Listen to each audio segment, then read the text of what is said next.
Good afternoon student. आदर्श की online क्लासों में आप सभी का हार्दिक अभिनंदन है। आदर्श की जो क्लासेस चल रही है उसके माध्यम से आप सभी के काफ़ी वीडियो बीए पार्ट तृतीय और इंटीग्रेटेड तृतीय वर्ष के काफ़ी सारे वीडियो अपने आ चुके हैं। तो अगर आप लोगों ने वो वीडियो नहीं देखे हैं तो सबसे पहले जाकर उन वीडियो को देखें ताकि हम आगे की तरफ और वीडियो की तरफ रुख करते रहें और अपने नोट्सों को आप प्रॉपर तरीके से आप बनाते रहिए ताकि आपको किसी प्रकार की प्रॉब्लम फेस नहीं करनी पड़े। देखो अपनी बात चल रही थी, सबसे पहले एग्रीकल्चर पे चली थी और एग्रीकल्चर के बाद में अपनी जो बात चल रही थी वो अलग अलग खाद्यान्न फसलों के ऊपर चल रही थी, व्यापारिक फसलों के ऊपर चल रही थी। दो फसलों की बात पिछले दो वीडियो के अंदर हो चुकी थी। पहला गेहूं की बात हो गई थी और उससे के बाद में जो हमने बात की थी वो की थी चावल की बात की थी। तो ये दो फसलों की बात हो गई थी। आज जो तीसरी फसल हम लेकर आए हैं वो है गन्ना। तीसरी फसल कौन सी है बेटा? गन्ना।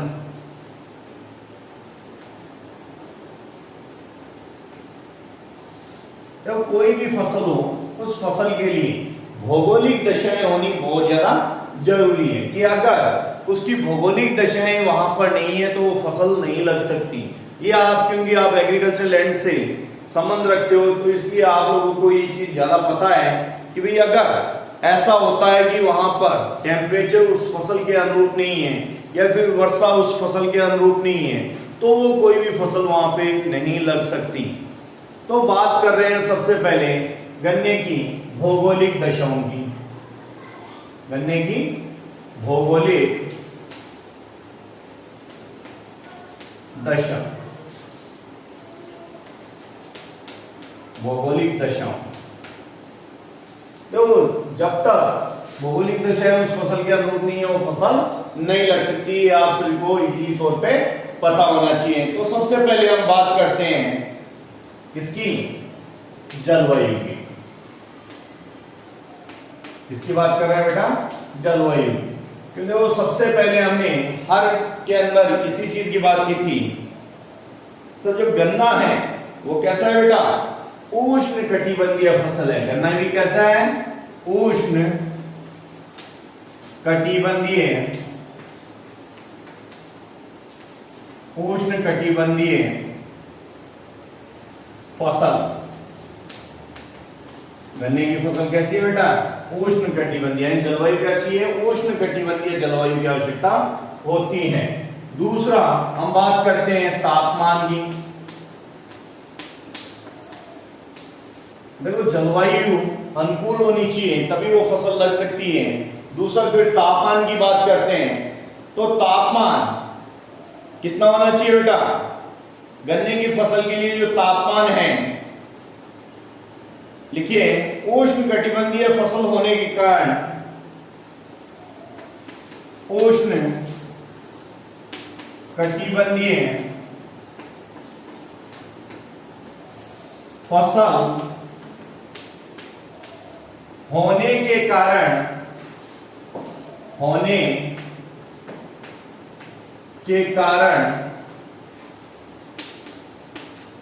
उष्ण कटिबंधीय फसल होने के कारण 15 डिग्री सेंटीग्रेड से कम, 15 डिग्री सेंटीग्रेड से कम व 40 डिग्री सेंटीग्रेड से अधिक होने पर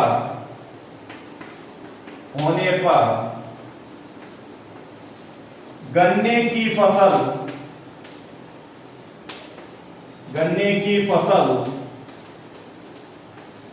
पैदा नहीं की जा सकती। पैदा नहीं की जा सकती कि भाई इसके लिए जो तापमान है वो बेटा मिनिमम 15 डिग्री सेंटीग्रेड होना चाहिए और ज्यादा से ज्यादा 40 डिग्री से अधिक तापमान नहीं होना चाहिए। बेसिकली अगर हम बात करें तो 30 से 35 डिग्री, कितना डिग्री? 30 से 35 डिग्री सेंटीग्रेड जो तापमान होता है वो गन्ने के लिए उपयुक्त रहता है। 30 से 35 डिग्री जो तापमान होता है वो गन्ने के लिए उपयुक्त रहता है। तो सबसे पहले हमने बात की है गन्ने की जलवायु की, कि जलवायु कैसी होनी चाहिए बेटा, उष्णकटिबंधीय जलवायु होनी चाहिए, क्योंकि उष्णकटिबंधीय फसल है इसलिए इसके लिए उष्णकटिबंधीय जलवायु होनी चाहिए। दूसरी हमने बात की कि भाई तापमान की, कि भाई टेम्परेचर गन्ने के लिए कैसा चाहिए, तो आप सभी को पता होना चाहिए गन्ना की जो फसल है वो एक उष्णकटिबंधीय फसल है। उष्णकटिबंधीय फसल होने की वजह से मिनिमम जो टेम्परेचर वो 15 डिग्री, मिनिमम कितना होना चाहिए 15 डिग्री सेंटीग्रेड, और अधिकतम कितना होना चाहिए 40 डिग्री सेंटीग्रेड तक रहना चाहिए, यानी 15 से 40 तक टेम्परेचर रहना चाहिए, जिसके अंदर गन्ने की जो फसल है वो आराम से पैदा कर ली जाती है। और बेसिकली अगर हम बात करें तो इसके लिए जो अनुकूल टेम्परेचर है वो 30 से 35 डिग्री सेंटीग्रेड टेम्परेचर इसके लिए अनुकूल रहता है। 30 से 35 डिग्री सेंटीग्रेड टेम्परेचर क्या रहता है इसके लिए अनुकूल रहता है। क्लियर। आगे फिर बात करते हैं, इतना नोट कर लीजिए बेटा, इतना नोट कर लीजिए।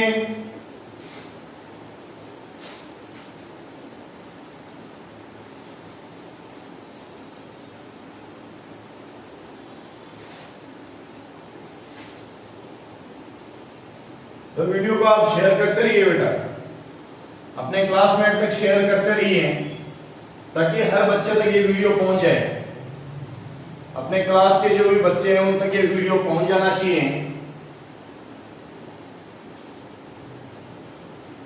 ताकि सारे बच्चे अच्छे तरीके से स्टडी कर सके। समझ रहे हो बच्चों? तो इसलिए वीडियो को आप शेयर करते रहिए। तीसरी फिर बात करते हैं, नंबर 2 तापमान की अपनी हो गई। तीसरी बात करते हैं वर्षा की। तीसरी बात करते हैं वर्षा।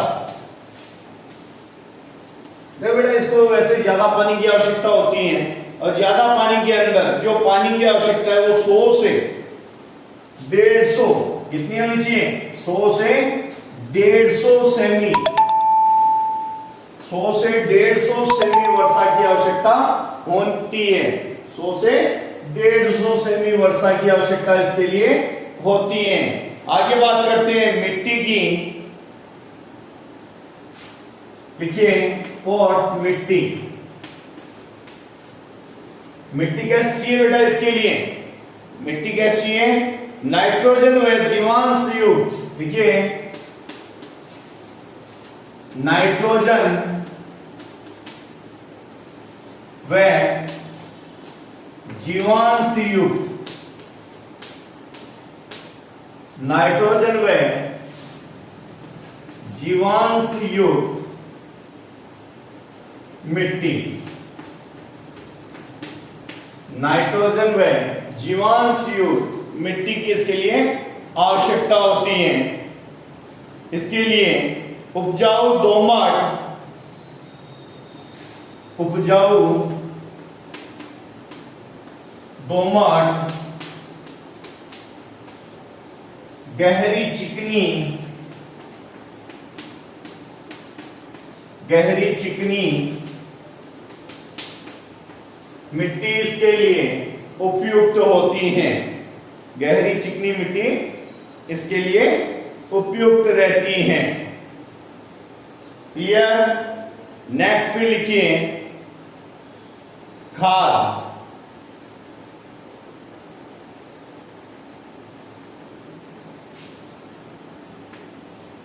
नेक्स्ट लिखिए खाद। उत्तम क्वालिटी, उत्तम किस्म की खाद की आवश्यकता होती है। खाद की आवश्यकता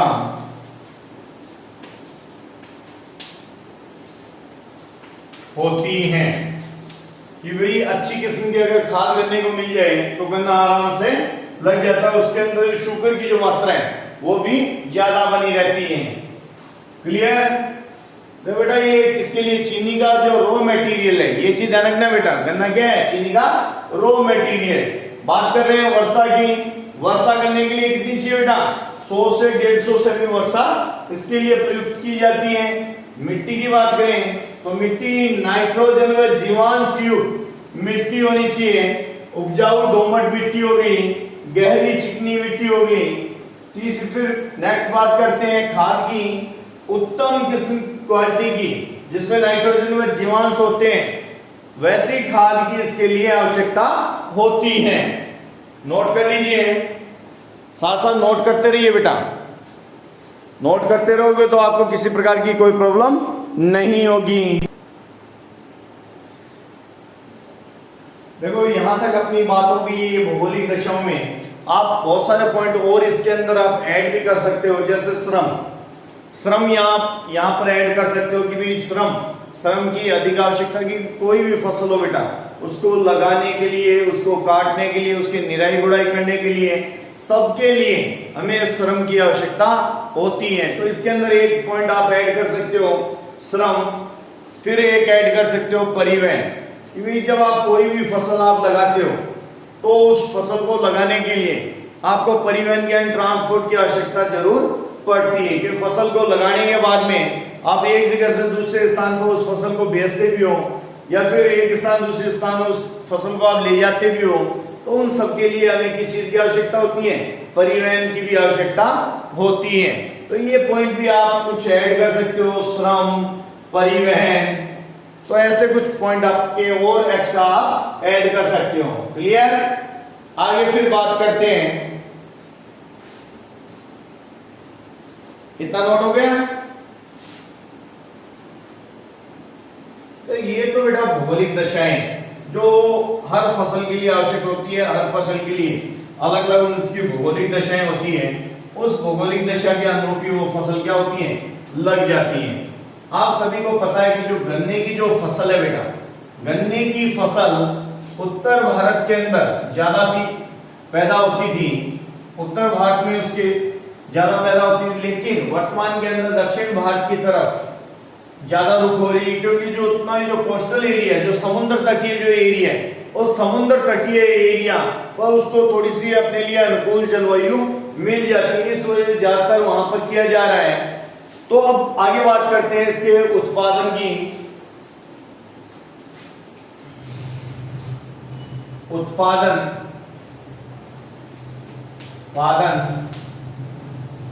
क्षेत्र हेडिंग डाल लीजिए बेटा, उत्पादन क्षेत्र, और उसके अंदर सबसे पहले आप लगाओगे उत्तर प्रदेश। कौन सा स्टेट लगाओगे? उत्तर प्रदेश। साथ साथ बेटा नोट्स आप बनाते रहोगे। उत्तर प्रदेश हेडिंग डाल लीजिए और लिखिए यह राज्य गन्ना उत्पादन, यह राज्य गन्ना उत्पादन व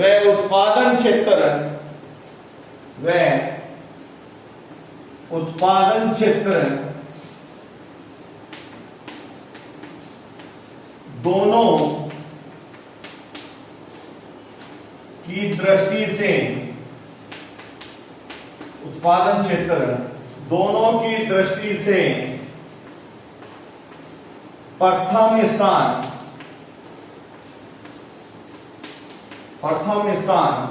रखता है। दोनों की दृष्टि से प्रथम स्थान रखता है। प्रति हेक्टेयर उत्पादकता, प्रति हेक्टेयर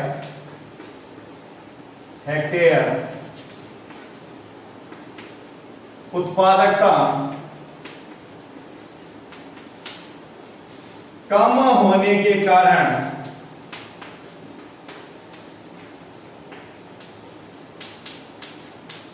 प्रति हेक्टेयर उत्पादकता कम होने के कारण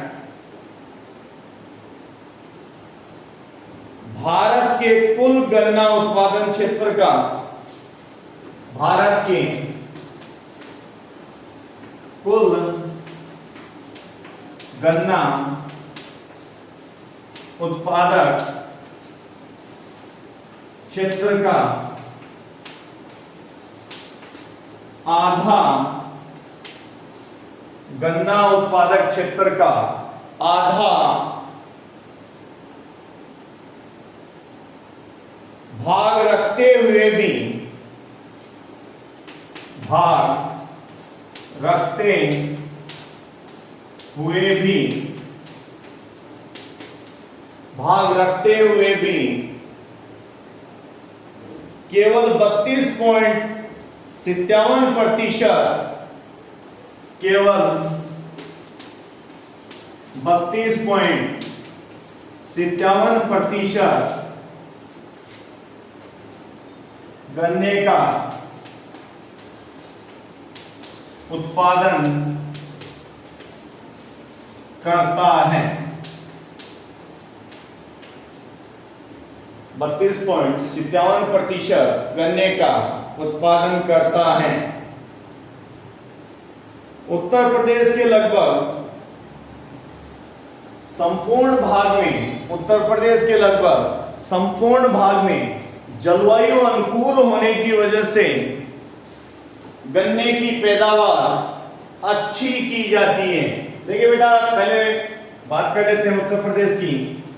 यह राज्य गन्ना उत्पादन व उत्पादक क्षेत्र और गन्ना उत्पादन दोनों की दृष्टि से प्रथम स्थान पर, दोनों की दृष्टि से क्या है, पहला स्थान रखता है। प्रति हेक्टेयर उत्पादकता कम होने के कारण भारत के कुल गन्ना उत्पादक क्षेत्र का आधा भाग रखते हुए भी केवल 32.57% गन्ने का उत्पादन करता है। 32.57% गन्ने का उत्पादन करता है। नोट कर लीजिए इसको, आगे फिर बढ़ते हैं।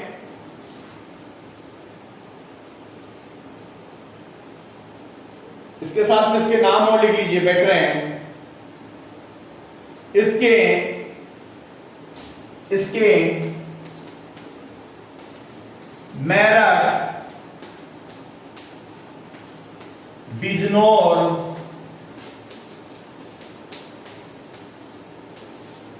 लिख लीजिए बेटा, इसके मेरठ, बिजनौर, सहारनपुर,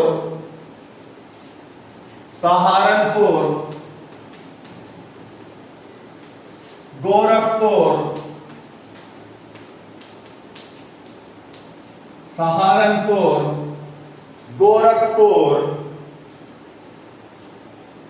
मुरादाबाद,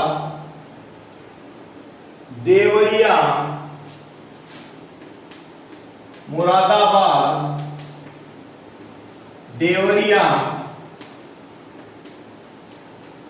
में गन्ने का उत्पादन होता है। क्लियर? उत्तर प्रदेश क्लियर है बेटा? आगे फिर बढ़ते हैं। नोट कीजिए इसको सबसे पहले।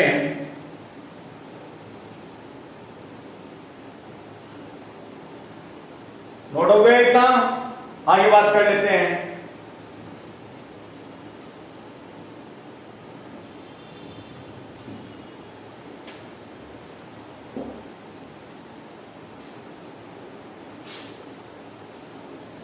दूसरा महाराष्ट्र, और कर लीजिए बेटा, दूसरा क्या है?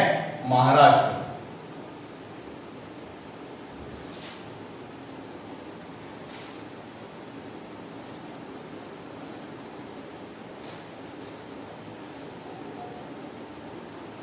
तो साथ साथ नोट करते रहिए।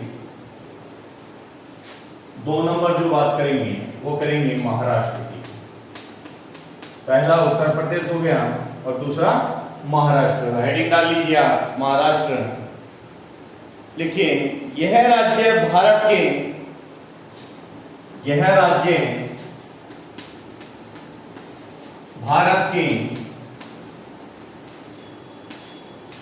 कुल, यह राज्य भारत के कुल गन्ना उत्पादन, यह राज्य भारत के कुल गन्ना उत्पादन का 17.76% का 17.76% भाग उत्पादित कर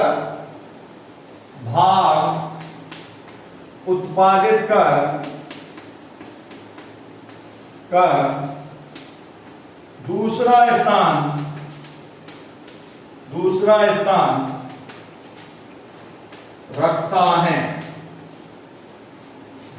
स्थान रखता है। कि वे 17.76% भाग उत्पादित करिए दूसरा स्थान रखता है। प्रति हेक्टेयर उत्पादकता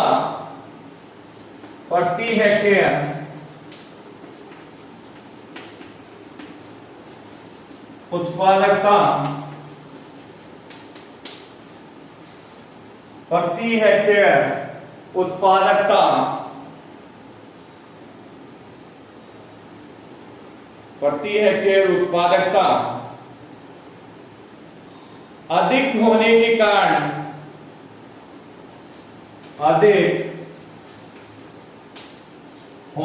कारण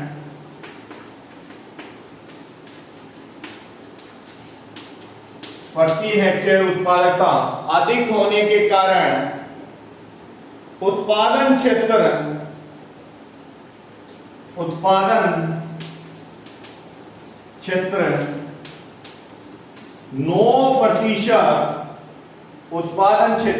9% कम होते हुए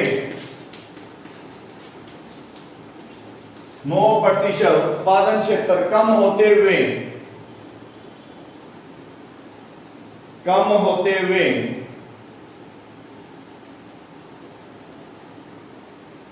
भी उत्पादन अधिक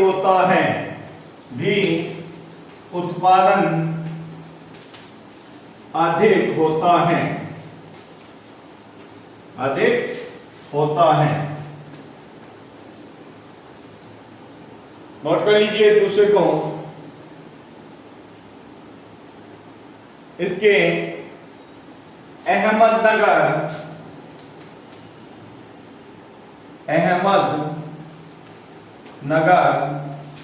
सांगली, इसके अहमदनगर सांगली कोल्हापुर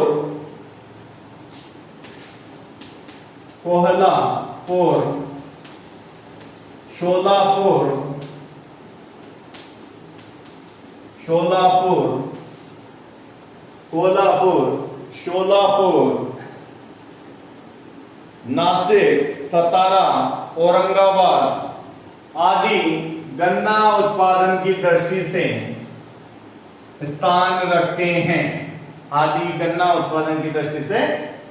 रखते हैं। ये बात हुई बेटा अपने महाराष्ट्र की। अगेन देख लीजिए, यह राज्य भारत के कुल गन्ना उत्पादन का 17.76% भाग उत्पादित कर दूसरा स्थान रखता है। प्रति हेक्टेयर उत्पादकता अधिक होने के कारण उत्पादन क्षेत्र 9% कम होते हुए भी उत्पादन अधिक होता है। इसके अंतर्गत अहमदनगर, सांगली, कोल्हापुर, शोलापुर ये सारे जिले गन्ना उत्पादक के जिले हैं। नासिक, सतारा, औरंगाबाद, उस्मानाबाद ये सारे जहां पर गन्ने का उत्पादन महाराष्ट्र में होता है। तो सब नोट कर लीजिए इसको, फिर आगे बढ़ते हैं। हो गया नोट? नेक्स्ट बात करते हैं।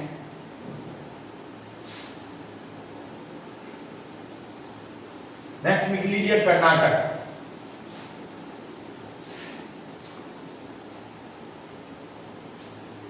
नेक्स्ट लिखिए बेटा कर्नाटक। तीसरा जो उत्पादक क्षेत्र है वो लिखिए कर्नाटक। कर्नाटक।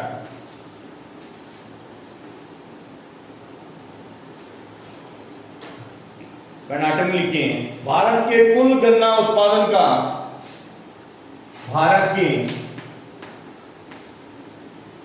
कुल गन्ना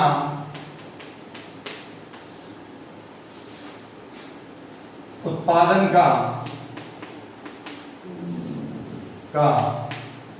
भारत के कुल गन्ना उत्पादन का 12.2% उत्पादित करता है। 12.2% उत्पादित करता है तटीय क्षेत्र में उपजाऊ मिट्टी, तटीय क्षेत्र में उपजाऊ मिट्टी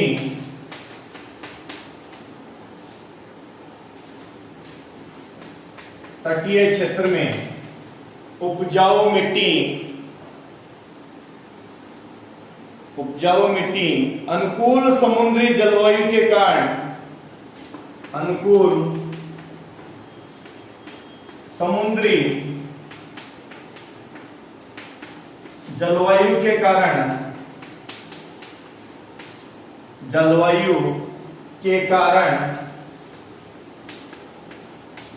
गन्ने का उत्पादन होता है। गन्ने का उत्पादन होता है, लिख लीजिए इसे, गन्ने का उत्पादन होता है। गन्ने का उत्पादन होता है। इसके बेलगांव, बेलारी,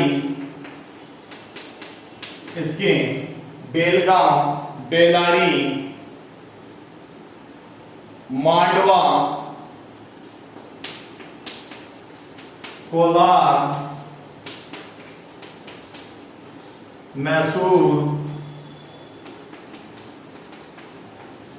मैसूर के अंदर गन्ने का उत्पादन होता है। कर्नाटक तीसरा बेटा भारत के कुल गन्ना उत्पादन का 12.2% उत्पादित है। इसके अंतर्गत तटीय क्षेत्र में उपजाऊ मृदा, अनुकूल समुद्री जलवायु के कारण गन्ने का उत्पादन यहाँ होता है। इसके जो बेलगांव, बेलारी, मांडवा, कोलार, मैसूर, इनके अंदर गन्ने का उत्पादन किया जाता है। ठीक है, नेक्स्ट लिखिए।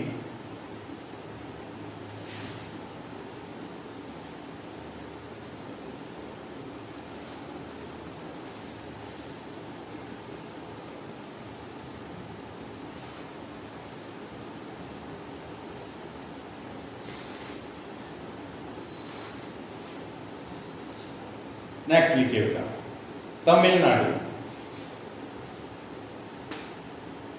तमिलनाडु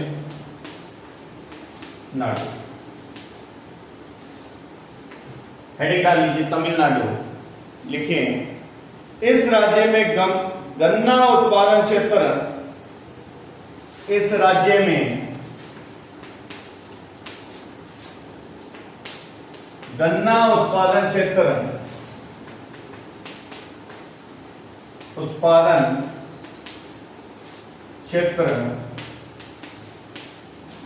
कम होते हुए,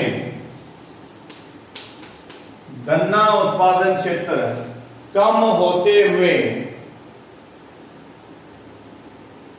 प्रति हेक्टेयर उत्पादकता, प्रति हेक्टेयर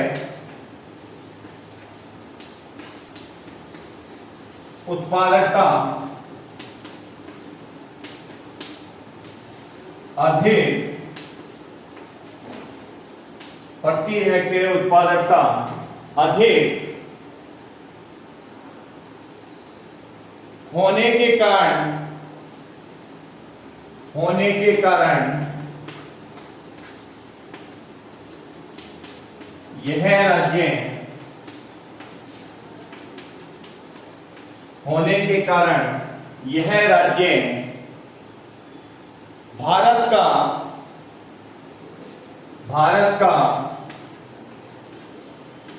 10.2% उत्पादन करता है। 10.2% उत्पादन करता है। इसके साथ यह चौथा प्रमुख गन्ना उत्पादक राज्य है। कोयंबटूर,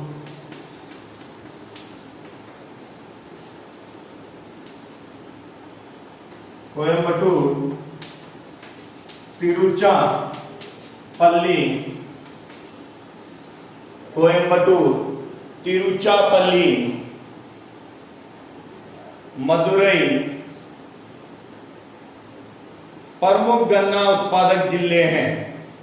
और कोयंबटूर में राष्ट्रीय अनुसंधान संस्थान भी स्थित है। कोयंबटूर में राष्ट्रीय अनुसंधान संस्थान भी स्थित है। क्लियर? लास्ट बात कर लेते हैं। तो इतना हो गया। लास्ट और लिख लीजिए बेटा, आंध्र प्रदेश।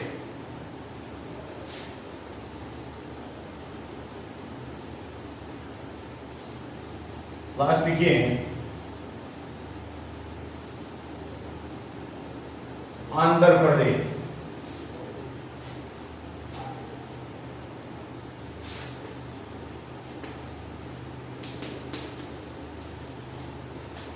आंध्र प्रदेश हेडिंग डाल दीजिए आंध्र प्रदेश की। लिखिए, इस राज्य में गन्ना उत्पादक जिले, इस राज्य में गन्ना उत्पादक, इस राज्य में गन्ना उत्पादक जिले, इस राज्य में गन्ना उत्पादक जिले तटीय क्षेत्र, तटीय क्षेत्र व कृष्णा गोदावरी, गोदावरी के क्षेत्र में, के क्षेत्र में मिलते हैं। कृष्णा गोदावरी के क्षेत्र में मिलते हैं। इसके जो जिले हैं उसमें गोदावरी, गोदावरी, विशाखापट्टनम,